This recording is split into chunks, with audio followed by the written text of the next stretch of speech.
Nous souhaitons vous parler de l'extinction de l'éclairage public dans les rues d'Aurillac. C'est une décision que nous avons débattue et prise après débat en conseil municipal le 12 octobre dernier. Donc ça consiste à éteindre dans certains quartiers l'éclairage public entre minuit et 5 heures du matin. Et ceci dans le cadre d'une expérience qui va durer 6 mois et qui va démarrer le 1er novembre prochain. Donc avant le conseil municipal, nous avons voulu échanger avec les habitants de ces quartiers lors de 3 réunions publiques où nous avons présenté le projet, recueilli les remarques des uns et des autres.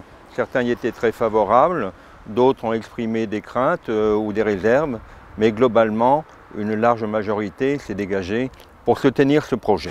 Oui, bien entendu, comme le rappelait tout à l'heure Bernard Berthelier, effectivement, au cours de ces réunions publiques, nous avons été amenés à exposer un petit peu d'où on venait, c'est-à-dire toutes les réductions et tout ce que nous avions réalisé déjà depuis de nombreuses années en matière de réduction de l'éclairage public, des réductions d'énergie et d'économie d'énergie, de moins 25% à 21 h, de moins 50% à 22 h et de moins 65% de minuit à 5 h du matin.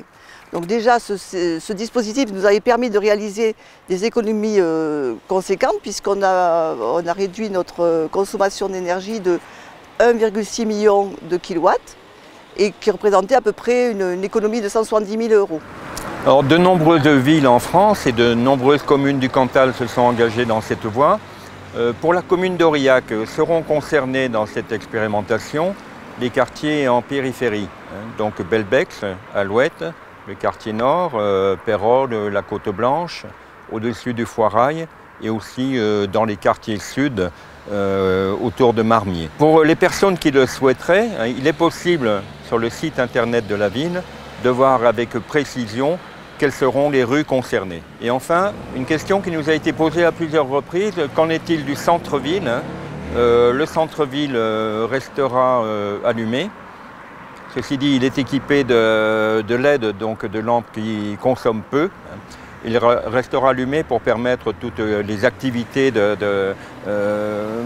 nocturnes, mais aussi pour préserver la zone sous vidéoprotection.